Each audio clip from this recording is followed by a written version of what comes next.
করে শুনে নিন, while we are bound by the ruling of the Honorable Supreme Court, we are taking proactive steps to ensure that the situation is handled with the utmost care and fairness.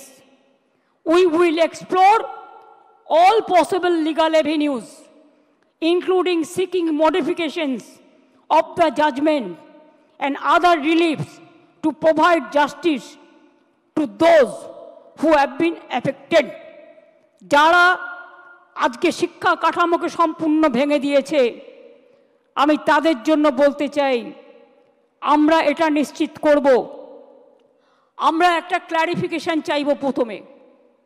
তার কারণ যে যারা এখন চাকরি করছেন, ভালো করে শুনুন, এইটা আমরা ক্ল্যারিফিকেশন চাইব কোর্টের কাছে ফার্স্ট, যে তারা আজকে কি করবেন।